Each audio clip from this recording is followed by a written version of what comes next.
ನಮಸ್ತೆ ಎಲ್ರಿಗೂ, welcome back to my mini vlog. ಇವತ್ತು ನಾನು ಡ್ರೈ ಫ್ರೂಟ್ಸ್ ಲಾಡು ಮಾಡೋದು ಹೇಗೆ ಅಂತ ಹೇಳಿ ತೋರಿಸ್ಕೊಡ್ತಾ ಇದ್ದೀನಿ. ನಾನಿಲ್ಲಿ ಒಂದು ಅರ್ಧ kg ಆಗುವಷ್ಟು ಡೇಟ್ಸನ್ನು ಬೀಜ ಎಲ್ಲ ತೆಗೆದು ಈ ರೀತಿ ಎತ್ತಿಟ್ಕೊಂಡಿದ್ದೀನಿ. ಹಾಗೆ ಬಾದಾಮಿ, ಗೋಡಂಬಿ, ದ್ರಾಕ್ಷಿ ಮತ್ತು ಕುಂಬಳಕಾಯಿ ಬೀಜ ಮತ್ತು ವಾಲ್ನಟ್ಟು, ಅಂಜೂರ ಇವನ್ನೆಲ್ಲ ಕೂಡ ನೀಟಾಗಿ ಚಿಕ್ಕದಾಗಿ ಕಟ್ ಮಾಡಿ ಇಟ್ಕೊಂಡಿದ್ದೀನಿ. ನಿಮಗೆ ಬೇಕು ಅಂತ ಹೇಳಿದ್ರೆ ಬೇರೆ ಡ್ರೈ ಫ್ರೂಟ್ಸ್ನು ಕೂಡ ಇದ್ರ ಜೊತೆ ಸೇರಿಸ್ಕೊಬೋದು. ನಾನು ಇಲ್ಲಿ ಇಷ್ಟನ್ನು ತೊಗೊಂಡಿದ್ದೀನಿ.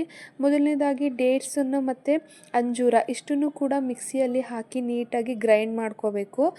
ಹಾಗೆ ಒಂದು ಪಾತ್ರೆನ ಬಿಸಿ ಮಾಡೋದಕ್ಕೆ ಇಟ್ಕೊಂಡು ಒಂದು 2ರಿಂದ 3 ಟೇಬಲ್ ಸ್ಪೂನಷ್ಟು ತುಪ್ಪನ ಹಾಕ್ಕೊಂಡು ಕಟ್ ಮಾಡಿ ಇಟ್ಕೊಂಡಿರುವಂತಹ ಡ್ರೈ ಫ್ರೂಟ್ಸನ್ನೆಲ್ಲ ಹಾಕಿ ನೀಟಾಗಿ ರೋಸ್ಟ್ ಮಾಡ್ಕೊಬೇಕು. ಮೀಡಿಯಮ್ ಫ್ಲೇಮಲ್ಲೇ ಇಟ್ಕೊಂಡು ಇದನ್ನು ನೀಟಾಗಿ ಫ್ರೈ ಮಾಡಿಕೊಂಡು ಆನಂತರ ಇದನ್ನು ಒಂದು ತಟ್ಟೆಗೆ ಎತ್ತಿಟ್ಕೊಳ್ತಾ ಇದ್ದೀನಿ.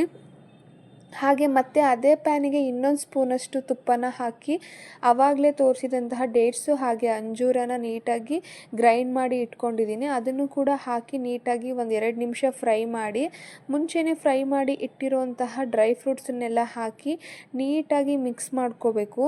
ಈ ರೀತಿಯಾಗಿ ತುಂಬ ಚೆನ್ನಾಗಿ ಮಿಕ್ಸ್ ಮಾಡ್ಕೊಂಡಿದ್ದು ಆದಮೇಲೆ ನಮಗೆ ಯಾವ ಸೈಜಲ್ಲಿ ಬೇಕೋ ಆ ಸೈಜಲ್ಲಿ ಉಂಡೆಗಳನ್ನ ಕಟ್ಕೊಂಡ್ರೆ ತುಂಬಾ ರುಚಿಯಾದಂತಹ ಡ್ರೈ ಫ್ರೂಟ್ಸ್ ಲಾಡು ರೆಡಿಯಾಗುತ್ತೆ.